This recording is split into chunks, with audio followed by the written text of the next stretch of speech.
Thank you very much. It's wonderful to be back here in Mexico City. I want to thank you, Mr. President, for hosting the Prime Minister and me for the 10th North American Leaders Summit. This is a magnificent forum. And we're true partners, the three of us, working together with mutual respect and a genuine like for one another to advance a safer and more prosperous future for all of our people. And the reason for this summit, this trilateral relationship, are so impactful is because we share a common vision for the future grounded on common values. And I mean that sincerely, common values we share in our countries. Since becoming president, I've been laser focused on rebuilding the U.S. economy from the bottom up and the middle out, not the trickle-down economy, because the bottom up and the middle out, it works because the wealthy do very well and everybody else does well too, but everybody does well. And from the bottom up means investing in priorities for working families. The United States has made historic bipartisan investments in infrastructure and innovation that are already beginning to deliver concrete benefits to the American people, and I would argue it will ultimately reap benefits for the entire North America. We've renewed our dependence, deepened our cooperation with our closest friends and allies, none closer than Mexico and Canada, to take on the biggest challenges facing the region and, quite frankly, the world. Because there can no longer be any question, none, in today's interconnected world. We cannot wall ourselves off from shared problems. We are stronger and better when we work together, the three of us. And together, we've made enormous progress since our last summit, from fighting COVID-19 and strengthening our ability to address public health threats, to investing in and building a 21st century workforce. At the top of our shared agenda today is keeping North America the most competitive, prosperous, and resilient economic region of the world. And the strength of our economic relationship among our nations not only supports good-paying jobs in all of our countries, but it generates tremendous growth. Now we're working to a future to strengthen our cooperation on supply chains and critical minerals so we can continue to accelerate in our efforts to build the technologies of tomorrow right here in North America. This summit also builds on the continual consultation and cooperation with one another to take on the challenges that impact all three of our nations. Our entire hemisphere is experiencing unprecedented levels of migration, greater than any time in history. And North America, at the North America Summit Leaders hosted in Washington in 2021, we launched the idea of a regional-wide approach to a regional-wide problem. The idea grew into the Los Angeles Declaration on Migration and Protection, which 21 countries ultimately adopted at the Summit of the Americas 6 months ago. And we're working together, especially with our North American partners, to fulfill our commitments under that declaration. They include the policy I announced last week to expand safe and legal pathways for immigrants from Nicaragua, Cuba, and Haiti. And we're seeking a better life here in the United States of America. We also want to thank you, Mr. President, for stepping up to receive into Mexico those not following the lawful pathways we've made available instead of attempting to unlawfully cross the border between our countries. On my way here, I stopped in El Paso, Texas, to see the situation with my own eyes and to meet with U.S. border security officials. It's putting real strain on the communities in both Mexico and the United States. We're working together to address this challenge in a way that upholds our nation's laws and protects the human rights of migrants facing desperate circumstances. We're also working together to take on the scourge of human smuggling and illegal drug trafficking. In just the last 6 months, our joint patrols in Mexico have resulted in the arrest of more than 7,000 human smugglers. We've seized more than 20,000 pounds of deadly fentanyl at the border. And today, we've discussed how all three of us can continue to deepen and strengthen our shared efforts to cut off the flow of illegal fentanyl, including by tackling the precursor chemicals used in synthetic drugs as we go after the laboratories where they're made and the stash houses where they're stored. We also talked about meeting our commitments to make North America a clean energy powerhouse, and I believe that's within our grasp, and a global leader in addressing the climate crisis. That means working together to promote zero-emissions vehicles, to build charging stations for electric vehicles that are compatible across our international borders. It means exploring shared markets for clean hydrogen. And it means working together to meet our ambitious commitments under the Paris Agreement, including tackling methane and black carbon. And finally, as three vibrant democracies, we recognize our greatest strength is our people. Let me say that again. Vital democracies, we are, and our greatest strength are our people, the strength of our people. And the key to our competitive edge in the world is our incredible diversity. So together, we're working to address the inequities that for too long have plagued historically marginalized communities in each of our nations, to make sure everyone gets a fair shot. It's one of the smartest investments we can make for our future, and we're going to make it together. So, Mr. President, Mr. Prime Minister, I'm honored to stand with you today, and I'm grateful to have both of you as partners, and I might add friends, as we work together to realize a shared vision for North America. Thank you very much.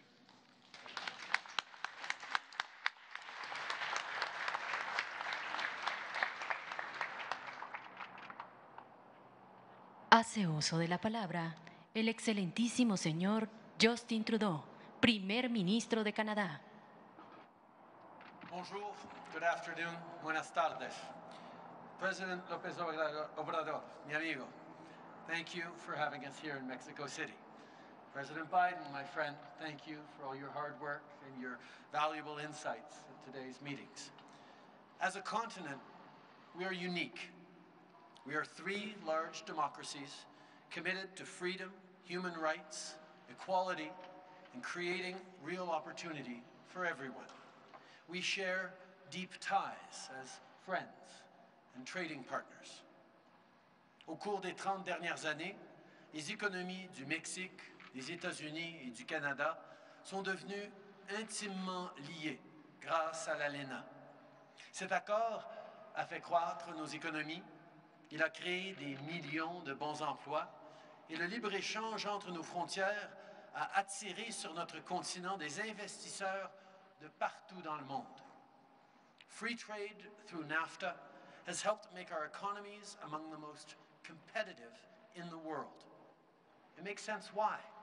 Combined, we are home to 500 million people. We have an extraordinarily strong innovation ecosystem. Our combined GDP is larger than that of the European Union. And as leaders, we are all dedicated to driving economic growth that supports the middle class and those working hard to join it. These are all foundations of a strong and resilient continental economy. People remember what happened just a few years ago when the certainty of this partnership was in question. Investors, businesses, workers, and citizens all worried about what would happen. When free trade is at risk, that isn't good for competition in the global market. Thankfully, the belief in free and fair trade won the day. We renegotiated and we got an even better deal. To put it simply, we are and always will be stronger together. The world today is facing a lot of uncertainty, with the rise in authoritarian leaders causing global instability and the high cost of living putting stress on families at home. It's important that we come together as leaders and as friends to look at ways to make our economies more resilient. Today we discussed how we can build reliable value chains on this continent for everything from critical minerals to electric vehicles to semiconductors. This is good for workers, good for consumers, and good for communities across our countries. La COVID-19 nous a montré toute l'importance des chaînes d'approvisionnement et de la résilience économique, et toute l'importance de se préparer aux futures pandémies et d'essayer de les prévenir. Aujourd'hui, on a parlé des façons d'améliorer notre coopération dans le domaine de la santé pour être prêt à intervenir. We can boost our economic resilience even further through our work to build a clean economy.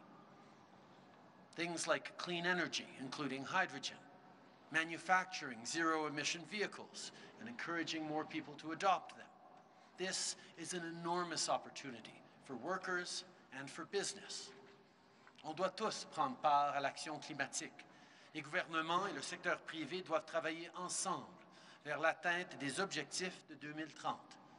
Ces objectifs ne consistent pas seulement à réduire la pollution pour atteindre les cibles de Paris, ils se rapportent aussi à notre engagement à conserver 30% de nos terres et de nos océans d'ici 2030.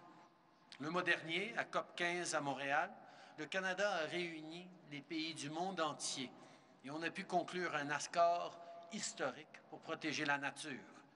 La santé de l'environnement est indispensable à la santé de l'économie.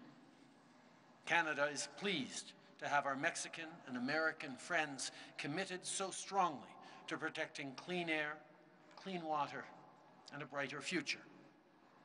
Canada is also pleased to see all three countries take steps towards building a more diverse, equal, and inclusive society, a society where there is opportunity for everyone, where women and girls are politically and economically empowered, including Indigenous women and girls, where the benefits of growth are felt by workers and families across the economy.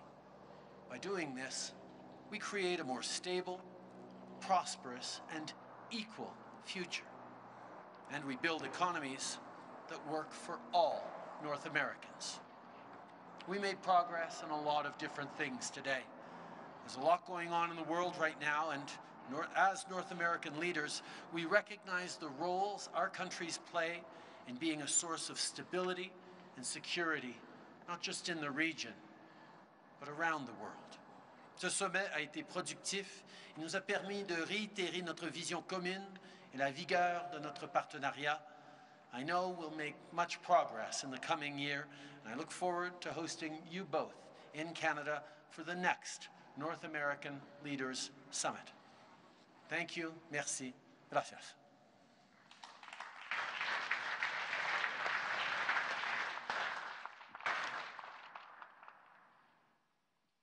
Escuchemos el mensaje que dirige el licenciado Andrés Manuel López Obrador, presidente de los Estados Unidos Mexicanos.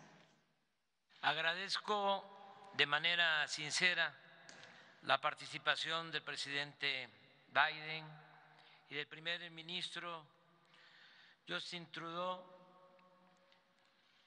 también la de sus señoras esposas, Jill y Sophie, así como de sus acompañantes y de sus equipos de trabajo.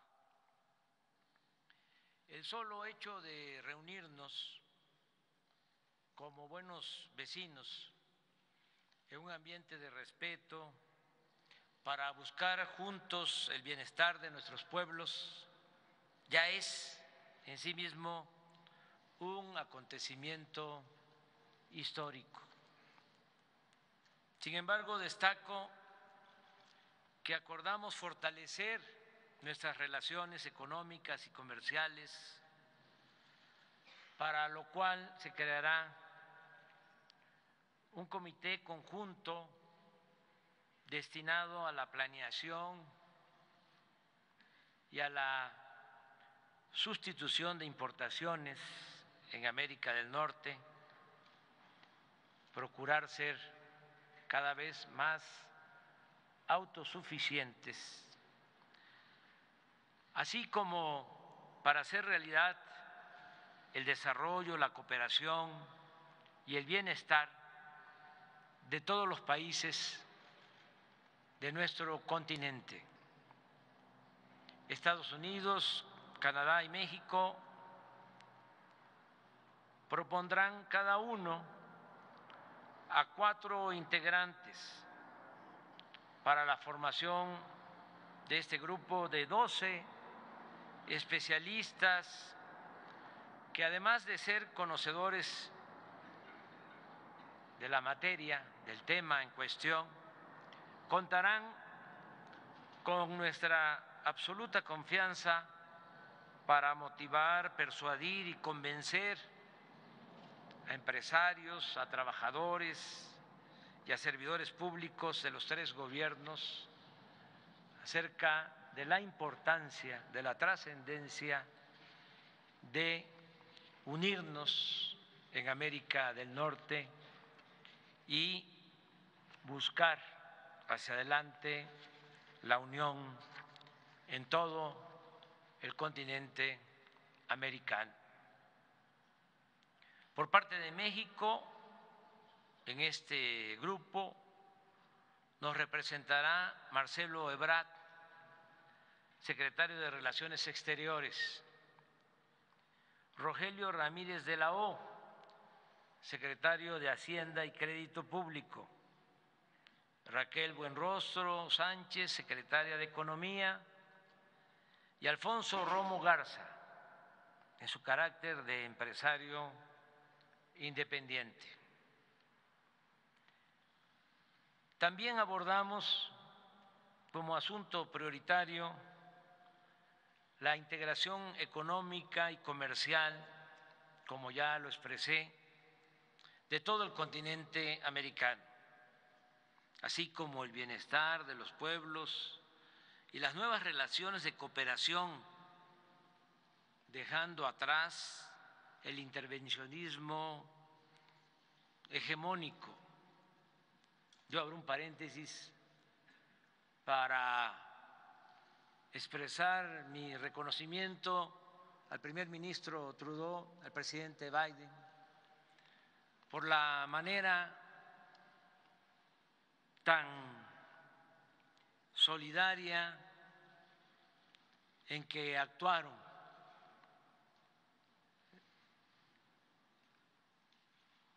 ante el intento de golpe de Estado en Brasil. Esto demuestra de que hay un compromiso auténtico en favor de la democracia. Nuestro apoyo al presidente Lula de Brasil. Tenemos que lograr juntos lo dicho por el presidente Biden, que en un pie de igualdad nos tratemos como buenos vecinos, aliados económicos y como amigos. Nosotros, por supuesto, ayudaríamos a convertir este sueño en realidad y nos entusiasma la certeza de que se puede lograr. La paz es fruto de la justicia. Los problemas sociales no se resuelven solo con medidas coercitivas. Debemos siempre atender el flagelo de la violencia y el fenómeno migratorio con un enfoque humanitario y de oportunidades para el bienestar. Las personas son buenas por naturaleza y son las circunstancias las que a veces obligan a algunos a tomar el camino de las conductas antisociales. Nosotros lo hemos constatado en México, también en los pueblos hermanos, los países de Honduras y en El Salvador. Por ejemplo, en nuestro país, como no se permite la corrupción y el presupuesto se destina al desarrollo y apoyar a los más pobres, ahora no solo hay empleos, ha bajado la violencia, es menos la migración, también se ha atemperado la frustración y permanece encendida la llama de la esperanza. La paz es fruto de la justicia. El caso de Centroamérica es excepcional. Con muy pocos recursos estamos ayudando a productores de comunidades en Honduras y El Salvador para que siembren sus tierras y cuenten con asesoría técnica, sustento e ingresos básicos. Y en los pueblos donde estamos aplicando estas acciones, en particular el programa de Sembrando Vida y el de Jóvenes Construyendo el Futuro, no solo se ha reducido la cantidad de personas que desean emigrar hacia Estados Unidos en busca de oportunidades de trabajo y de mejores condiciones de vida, sino que para muchos jóvenes la delincuencia ha dejado de ser la única posibilidad de sobrevivencia y de salir adelante. El tema migratorio, como otros, fue tratado con amplitud y se llegaron a importantes acuerdos entre los tres países en beneficio de nuestros pueblos. Como se podrá constatar, como ustedes van a saberlo, a través de un comunicado conjunto que se les entregará de manera inmediata. Por último, quiero agradecer al primer ministro Justin Trudeau por su extraordinario y fraterno programa que consiste en otorgar visas temporales de trabajo a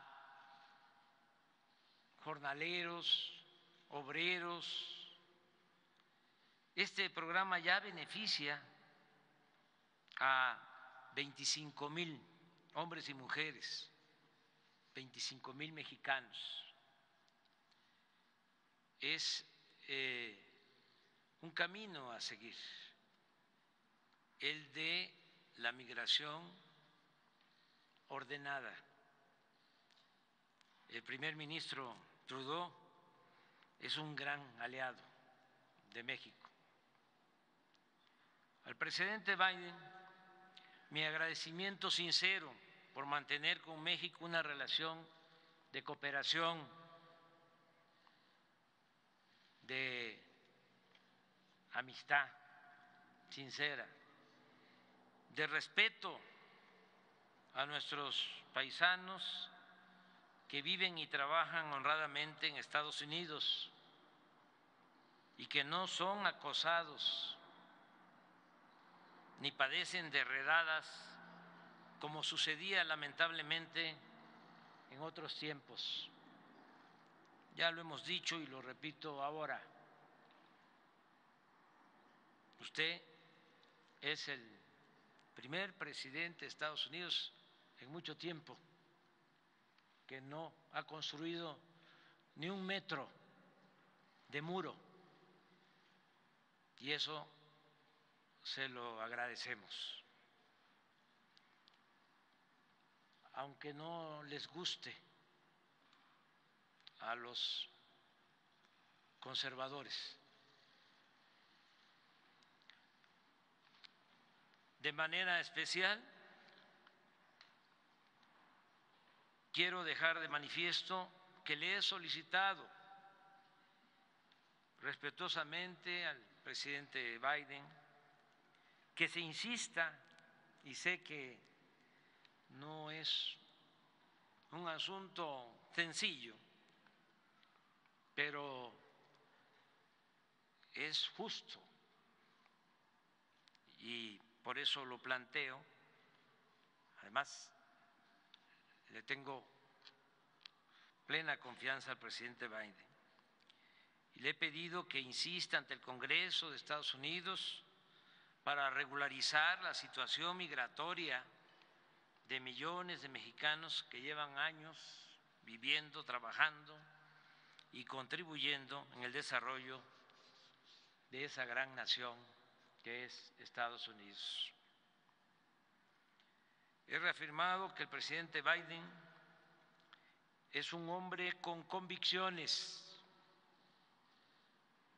que mantiene principios, ideales para garantizar,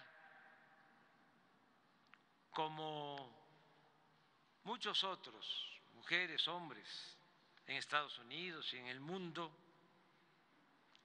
que la Estatua de la Libertad nunca, jamás se convierta en un símbolo vacío. Termino diciendo que mi maestro, el gran poeta Carlos Pellicer, en 1930 sostenía que el anhelo de la libertad es el más grande fruto que ha cuajado el corazón humano. Para ser justos es necesario ser libres.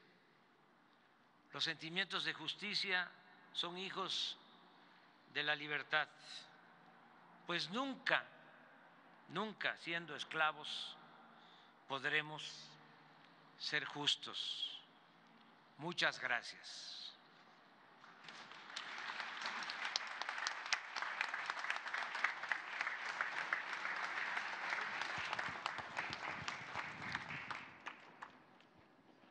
A continuación, daremos inicio a una sesión de preguntas y respuestas. Por parte de la prensa de Estados Unidos de América, el excelentísimo señor Joseph Biden Jr., presidente de los Estados Unidos de América, elegirá a un reportero de dicho país.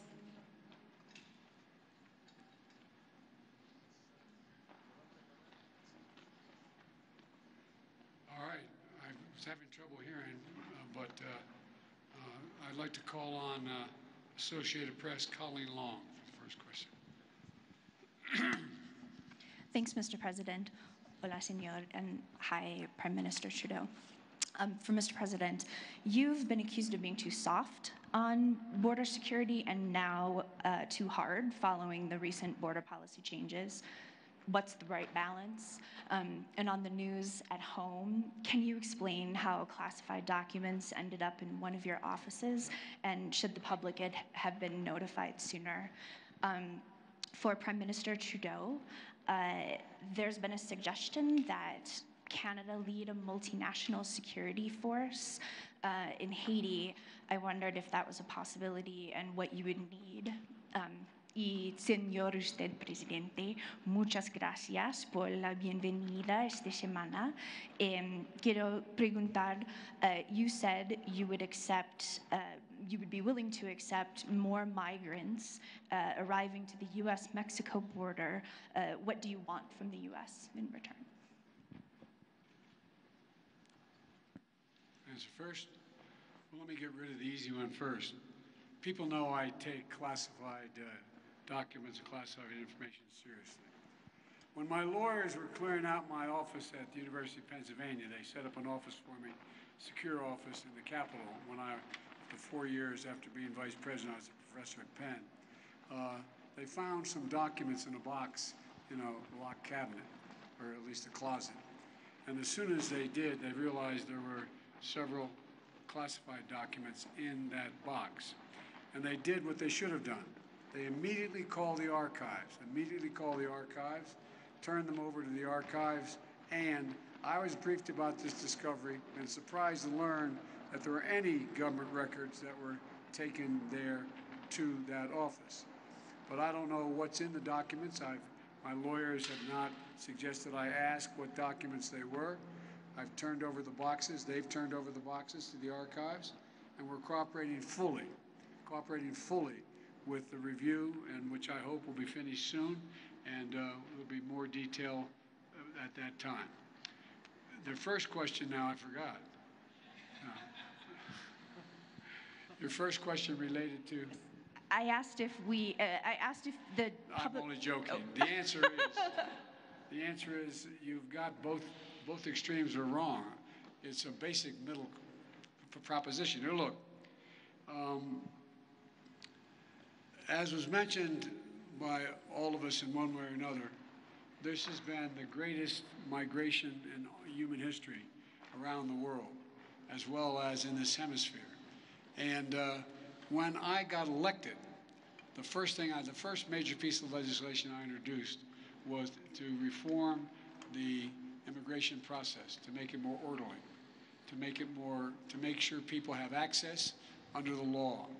And so what we found out, and not just in my visit to El Paso, but before that, we found out is that our Republican friends and a few Democrats are very critical of what's going on at the border, but yet refused to even look at the detailed document I submitted for the Congress to consider to reform the process completely. And so number one, right now a majority of our migrants are coming from 4 countries: Venezuela, Cuba, Haiti, and Nicaragua. And we're expanding the very successful parole program we had with regard to Venezuela to Cuba and to Nicaragua and to Haiti to provide safe and orderly and humane processing for people fleeing those countries to come to the United States and claiming seeking asylum. And this is going to reduce the number of people illegally trying to cross the border. Venezuelans were trying to enter the country. That has dropped off dramatically because we've allowed them to go directly to whatever country, the first country they go to, directly contact the United States, make sure that they make their application, showing that they do a background check, they in fact have access to a sponsor, and that they've been examined. And that way they're able to come through ports of entry. And it's dropped off. I'm going to make sure I get the numbers right, dramatically from 1,100 persons trying to enter per day to 250 a day. I've asked and I want to thank the President of Mexico for agreeing to take up to 3,000 people back that don't meet this criteria. Because look, right now, the cartels make a lot of money, which they use for drug trafficking as well. People have to make it through jungles and a long journey to the border, and many are victimized, not only in terms of what they have to pay, but victimized physically in other ways. And so we're trying to make it easier for people to get here, opening up the capacity to get here, but not have them go through that god-awful process. We're going to continue our efforts to address the root causes of migration to help people stay in their home countries. I've asked the Congress for $4 billion to provide for that. We've also had our Vice President provide for private donations of over $3 billion to make sure that people, look, all of you know, all of us in the United States are immigrants. Mine go all the way back to the Irish famine, but the point is all of us have been immigrants. And one of the things that comes across fairly clearly is it's not like people sit in their home city, county, town and say, I got a great idea. Let's sell everything we have. Give it to a coyote, go through some jungles and a long path up to the United States, smuggle us across the border, drop us in the desert, and won't that be fun in a country we don't even speak the language? We can do more than merely just make legal immigration more streamlined, but we can also do it by preventing people from wanting to have to leave in the first place, by helping their communities in fact, better their circumstances. And so I hope, and by the way, my proposals are supported by the Chamber of Commerce, by the American Labor Movement, which is an unusual coalition, and a whole range of people. The point here is that my Republican friends in Congress should join us in the solutions. And the one last point I'll make, and I'm sorry to go on so long, but we spend a lot of time talking about it, is we have to increase the technological capabilities of the border, both to intercept illegal drugs and other contraband, as well as people being smuggled across the border. We have now the ability to use, some of you've seen them, I know you have, I'm sure, these trucks that ride alongside of a tractor trailer. It's like a giant x-ray machine, and it can determine what's inside that tractor trailer, and thousands cross the border every day in legal commerce. And so we're allowed to determine whether or not there are fentanyls in there, drugs in there, people being smuggled across the border. We're going to provide significantly more of those vehicles for the people to be able to determine at the border what is coming across legally and illegally. A lot more to say, but I probably already said too much. Thank you.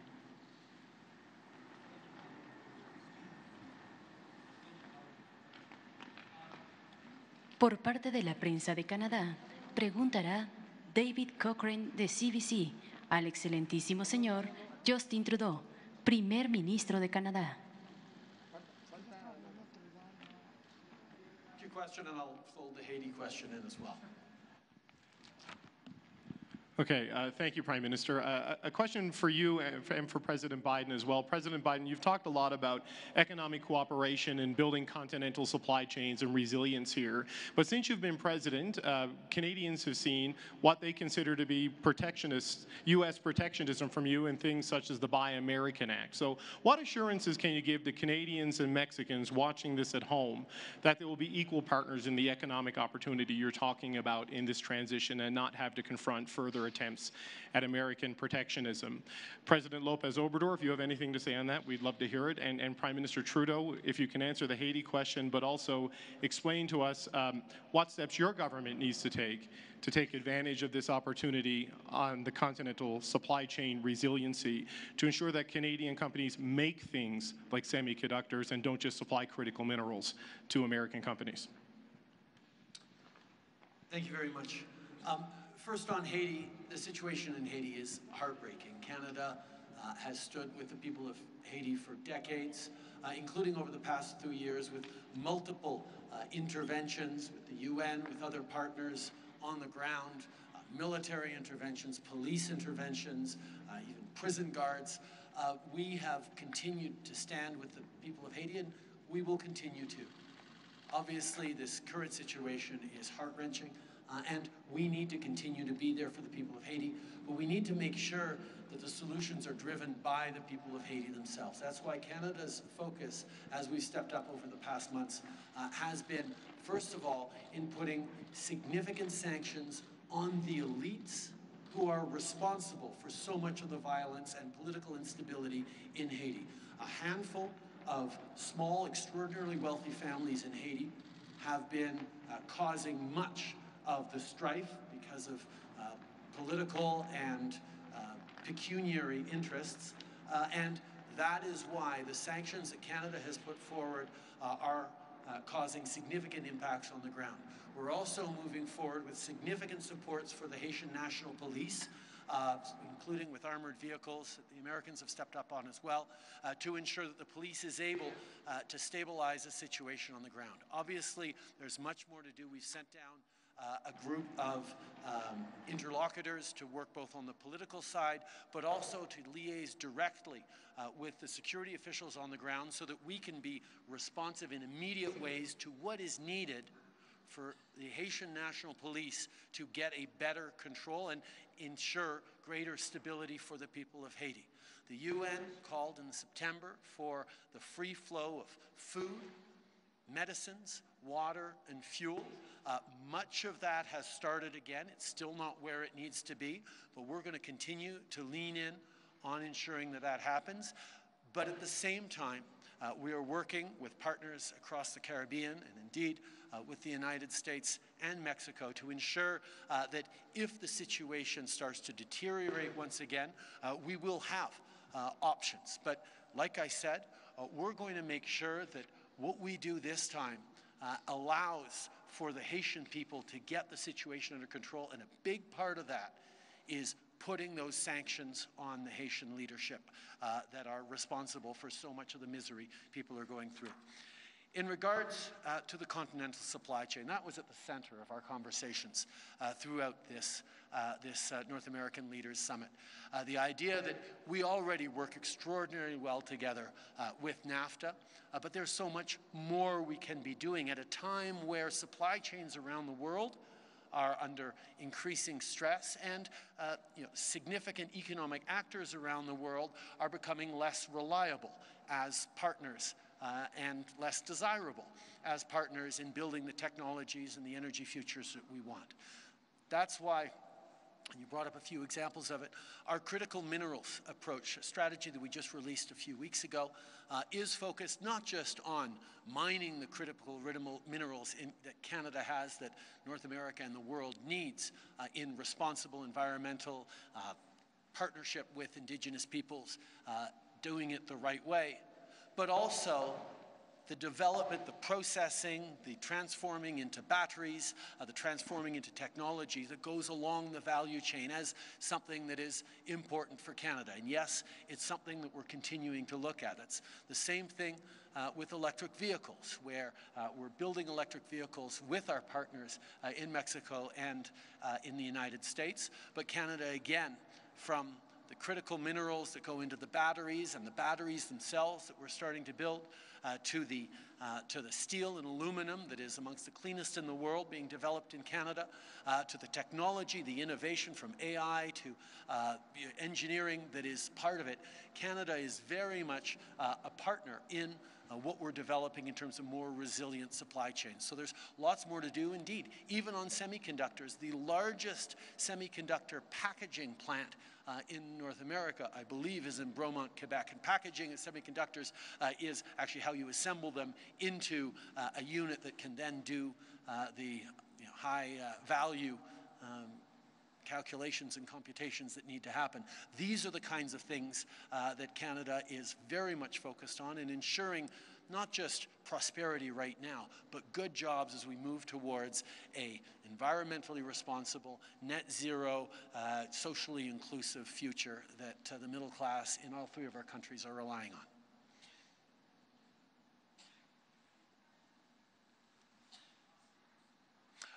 Oui, brièvement en français. Sur Haïti, le Canada a toujours été là pour aider le peuple haïtien et on est en train de travailler avec nos partenaires dans la région pour assurer des meilleures solutions pour le peuple haïtien. On est là avec des sanctions sur les élites. On est là avec de l'aide pour la police nationale haïtienne. Mais on va continuer. Et on a eu des bonnes discussions là-dessus aujourd'hui, de travailler avec nos partenaires, incluant les États-Unis et les pays des Caraïbes, pour s'assurer qu'on continue de mettre et de garder les Haïtiens eux-mêmes au centre des solutions dont ils ont besoin. Par rapport aux chaînes d'approvisionnement et par rapport à l'intégration économique et la compétitivité en Amérique du Nord, que ce soit au niveau des véhicules électriques, que ce soit au niveau des minéraux critiques qu'on a dans nos mines, mais qu'on va aussi développer pour produire des batteries, des technologies nécessaires, ou même que ce soit par rapport à d'autres technologies, on va toujours être là pour travailler ensemble parce qu'on sait que ce que l'Amérique du Nord peut offrir comme solution et comme compétition au reste du monde est une vraie force pour nos trois économies.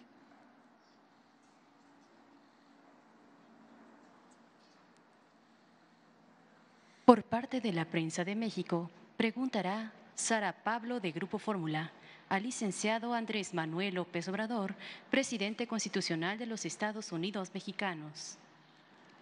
Gracias, presidente. Primer ministro, buenas tardes. Los comunicadores de México hemos acordado algunas preguntas para el presidente Biden. Sé que recién anunció que Estados Unidos va a recibir a ciudadanos no solo de Venezuela, sino también de Haití, de Cuba, de Nicaragua. ¿En qué tiempo se podría ampliar el número de personas que puedan recibir? Si esto también se podría para algunas otras naciones, si se podrían sumar, y qué cantidad va a invertir Estados Unidos en mejoras tecnológicas. Al presidente López Obrador preguntarle cómo se va a preparar México para recibir a todos los migrantes que va a expulsar Estados Unidos, en qué consiste este nuevo centro migratorio que se va a construir en el sur de México, qué funciones va a tener y si después de esta cumbre pues podremos ver un cambio realmente en las políticas migratorias, en el trato que reciben los migrantes concretamente. Y finalmente, hablar también para el presidente Biden del tema del fentanilo, qué acciones concretas se van a llevar a cabo, qué impacto podría tener esta detención de Ovidio Guzmán, dado que el cártel del Pacífico es uno de los principales productores de fentanilo. Y finalmente, ahora sí, preguntar también sobre el tema de las consultas en el sector energético, si el presidente Biden, el primer ministro Trudeau plantearon este tema en esta mesa. Gracias. Bueno, pues tratamos el tema migratorio de manera amplia. Desde luego que hay cooperación con el gobierno de Estados Unidos y al mismo tiempo tenemos el compromiso de proteger a los migrantes. Lo que ha planteado el presidente Biden es absolutamente cierto. Si atraviesan nuestro país y en algunos casos otros países de América Latina para llegar a Estados Unidos, los migrantes corren muchos riesgos, empezando porque son víctimas de los traficantes de personas, coloquialmente conocidos como coyotes o polleros,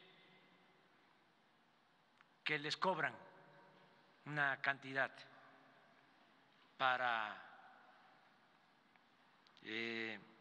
llevarlos al norte.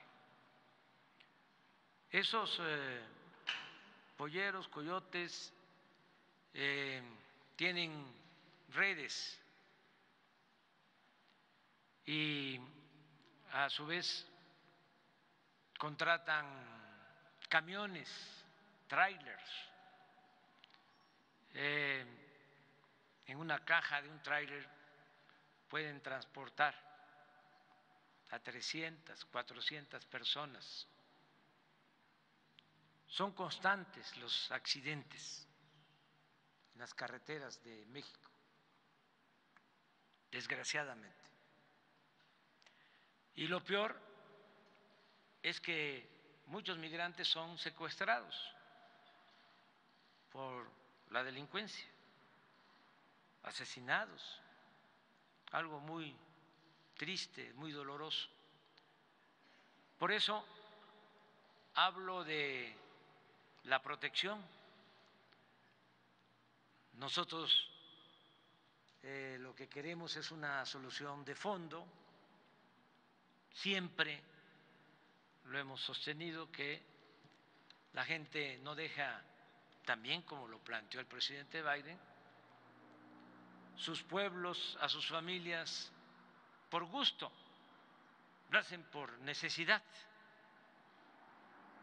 Entonces, siempre hemos planteado que hay que atender las causas, que hay que procurar que la gente pueda trabajar y ser feliz donde nació, donde están sus familiares, sus costumbres, sus culturas, y que se necesita invertir en el desarrollo de los países con más desigualdad y pobreza, que la migración sea opcional, no forzosa.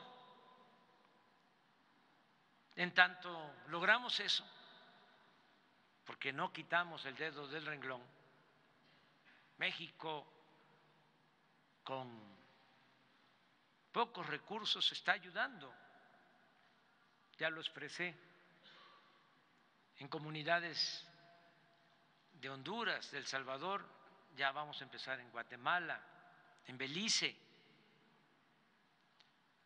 pero necesitamos impulsar más el desarrollo y el bienestar para garantizar oportunidades a quienes se ven obligados a emigrar de sus comunidades. No tenemos pensado construir ningún centro en el sureste para la migración. Lo que hacemos es ayudar con albergues, con atención médica, con alimentos a los migrantes. Y celebramos el que el gobierno de Estados Unidos haya tomado la decisión de ordenar el flujo migratorio en el caso de nuestros hermanos venezolanos, y tengo entendido ya este plan se va a extender, se va a ampliar beneficio de otros migrantes de otros países.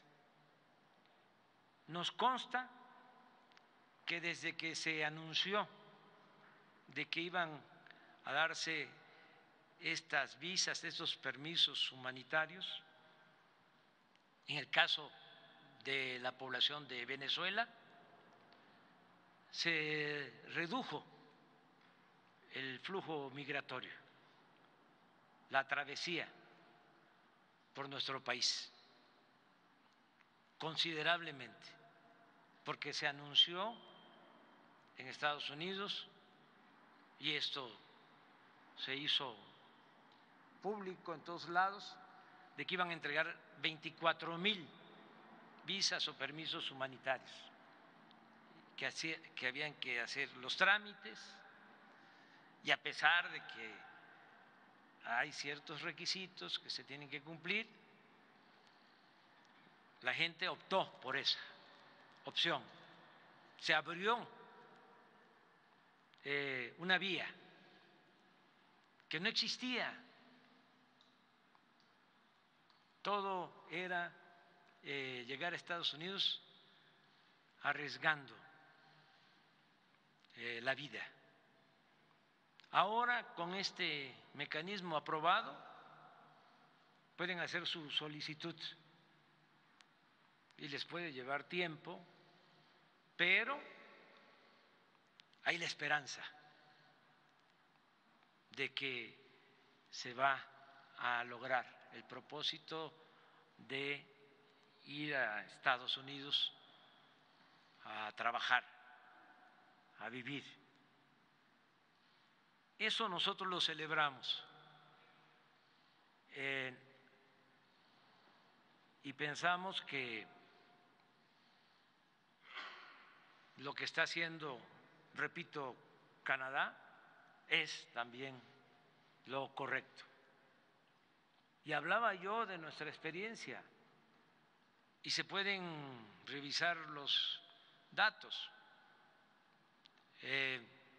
Por circunstancias, antes la migración mayor correspondía a los hermanos países de Centroamérica,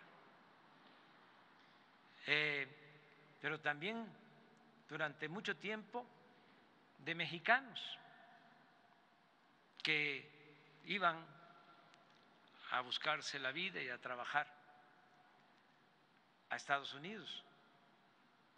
Nada más imaginemos que hay 40 millones de mexicanos en Estados Unidos. 40 millones que nacieron aquí o son hijos de mexicanos. Bueno, ¿qué hemos logrado nosotros con todos los apoyos para el bienestar? Se ha reducido el número de migrantes mexicanos. Ya son menos los que abandonan nuestro país, porque hay inversión pública, porque de 35 millones de familias que somos, 30 millones de familias mexicanas están recibiendo cuando menos un programa para el bienestar y de manera directa. En México, todos los adultos mayores de 65 años tienen una pensión, es universal. 11 millones de adultos mayores reciben una pensión. 11 millones de estudiantes de familias pobres reciben becas. Todas las niñas, los niños con discapacidad tienen también su pensión. Tenemos el programa de reforestación más importante del mundo. Se están sembrando más de 1 millón de hectáreas de árboles frutales y maderables y se les da trabajo a más de 400,000 campesinos, sembradores. Entonces, todos estos programas ayudan a que la gente se quede en sus comunidades, en sus pueblos. Construimos la refinería de Dos Bocas, 35,000 empleos.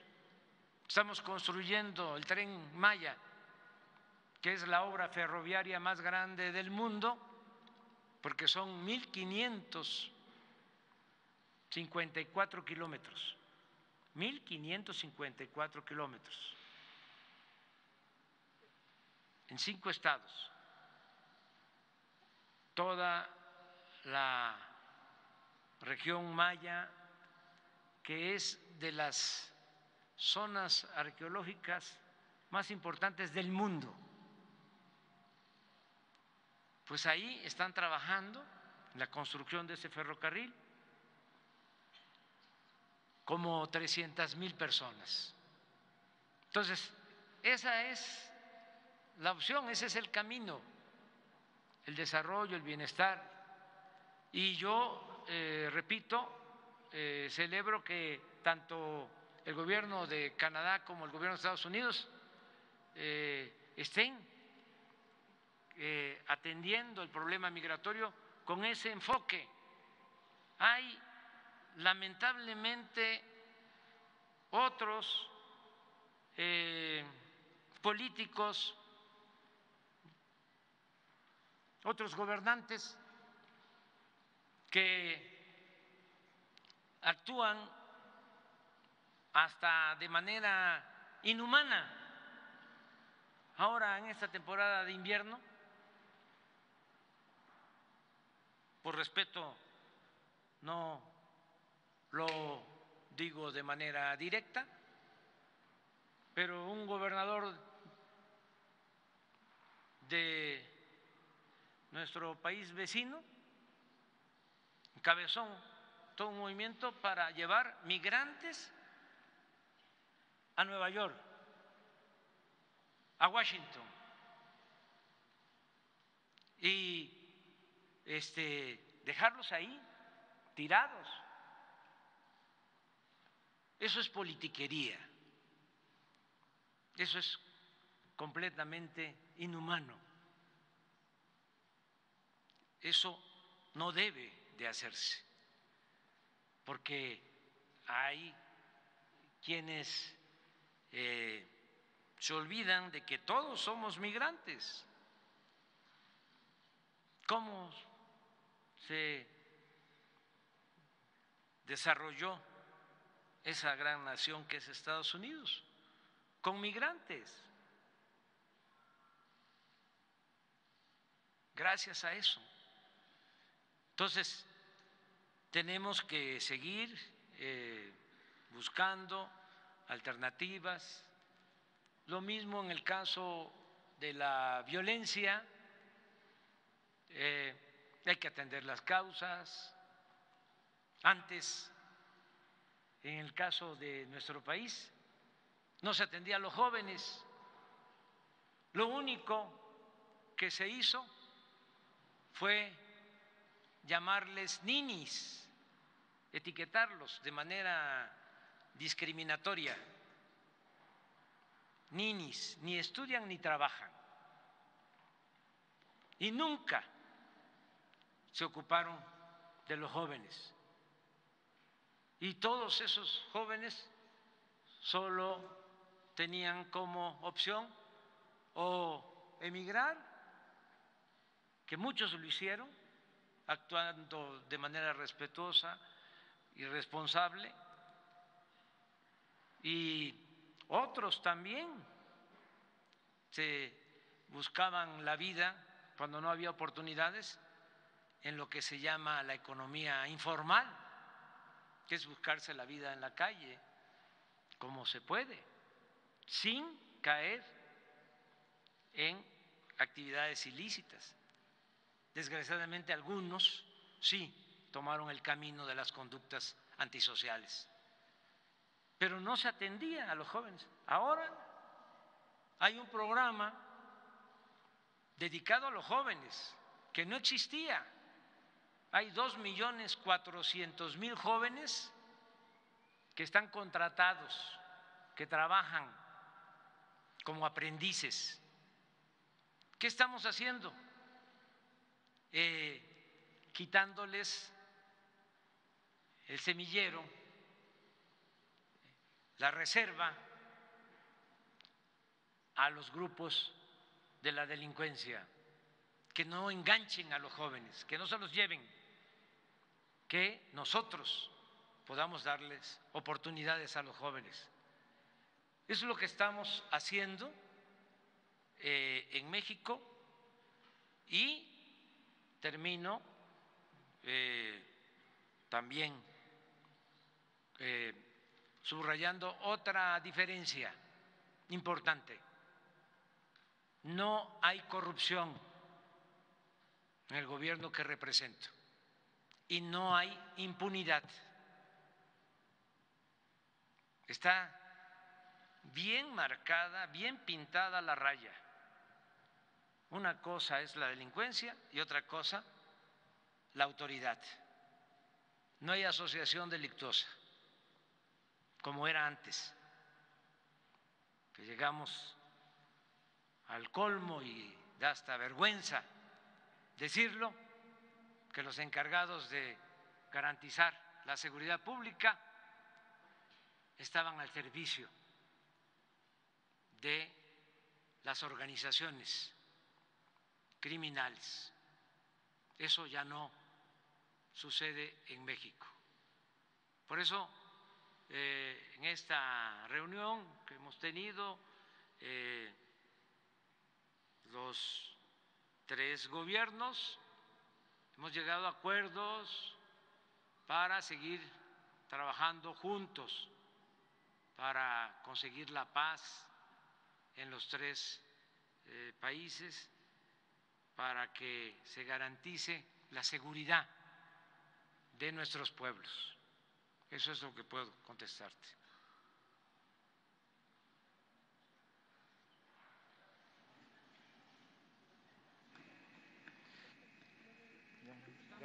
Eso.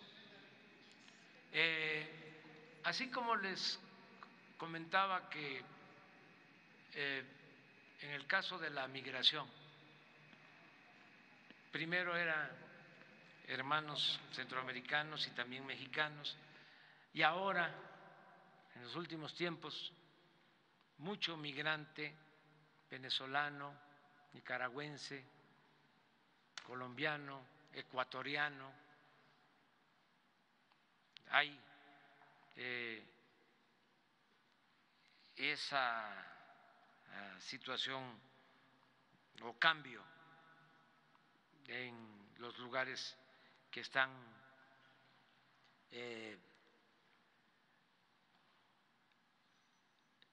empujando a la gente a salir de sus pueblos por distintas razones.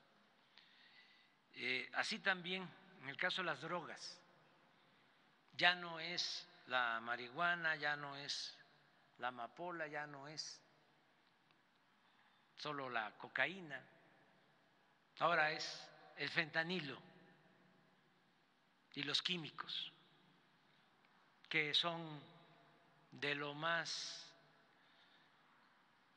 peligrosos y nocivos, dañinos, porque causan muchas muertes. Entonces, estamos trabajando en eso de manera organizada. En el caso de México, esto nos llevó a que todos los puertos y las aduanas ya estén controladas por las Fuerzas Armadas. Todas las aduanas marítimas, porque el fentanilo y otros químicos vienen de Asia y se procesan estas sustancias en laboratorios. Estamos evitando la entrada de estos químicos y estamos destruyendo laboratorios.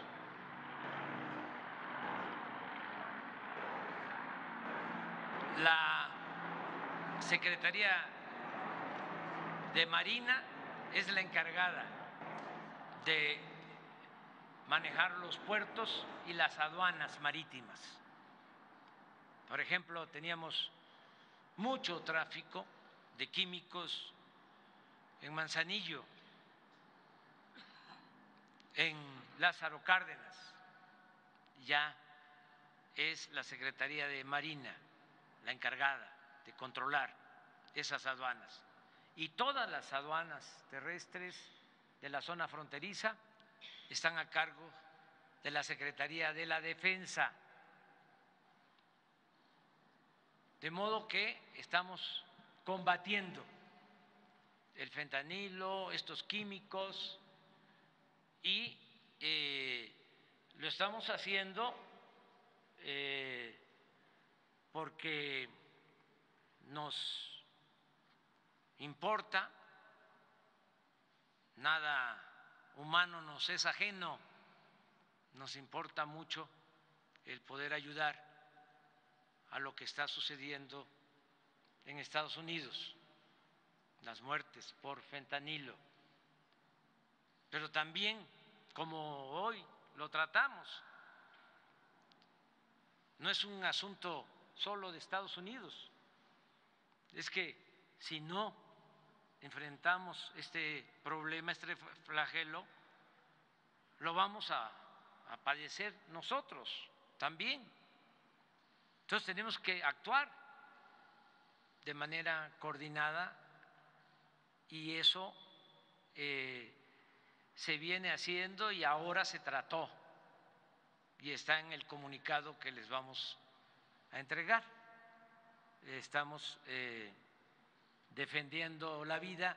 Les comentaba yo al primer ministro Trudeau, al presidente Biden, a sus equipos de trabajo de que tenemos solo 2 campañas de publicidad o de propaganda en el gobierno, 2, y una está dedicada a que no se consuma la droga, porque tenemos que pensar también en eso. Se volvió fama pública todo lo relacionado con las bandas. Hay hasta series sobre la delincuencia organizada y es como una apología de lo deseable, porque son residencias las que aparecen en las series, casas lujosísimas, carros últimos modelos, mujeres, hombres guapos, bien vestidos, con alhajas, con mucho poder, que levantan el teléfono y le hablan a un jefe de la policía, a un jefe militar, incluso a un presidente. Y eso es lo que se difunde. Pero hemos visto alguna serie acerca del daño del fentanilo, de cómo en 6 meses se destruye la vida de un joven y lo que contienen esas dosis que tienen hasta ácido muriático. ¿Se informa sobre eso? No. Entonces, vamos también a emprender una campaña informativa. Yo comentaba de que los vapeadores dicen no hacen daño, nada más tienen 5 sustancias, pero no son dañinas. Hicimos una investigación, tienen más de 30 sustancias dañinas y cancerígenas. Sin embargo, por el llamado lobby, la corrupción, manejo de la publicidad, se permite y muchos padres de familia, madres de familias, no saben sobre el daño que causan los llamados vapeadores. Tenemos que informar y para esto, pues no solo lo tiene que hacer, es la responsabilidad del gobierno, también los medios nos pueden ayudar mucho a informar más, que las estaciones de radio, que en la televisión se dedique tiempo a informar, orientar del daño que causan las drogas y que se puede ser feliz, se puede triunfar sin necesidad de caer en esas trampas mortales. Pues todo esto es lo que hemos tratado. Ya me pasé del tiempo y hay mucho frío. Muchísimas gracias de todo corazón. Muchas gracias.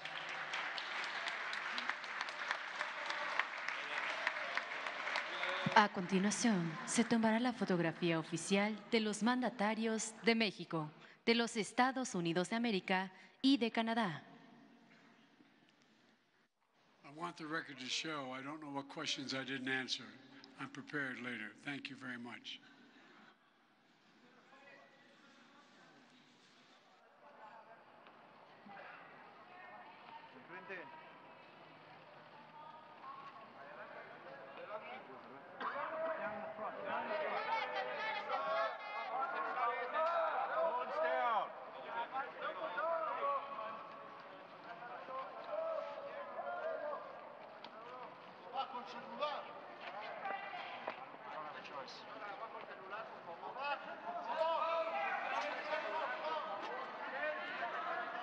Es así como finaliza esta ceremonia.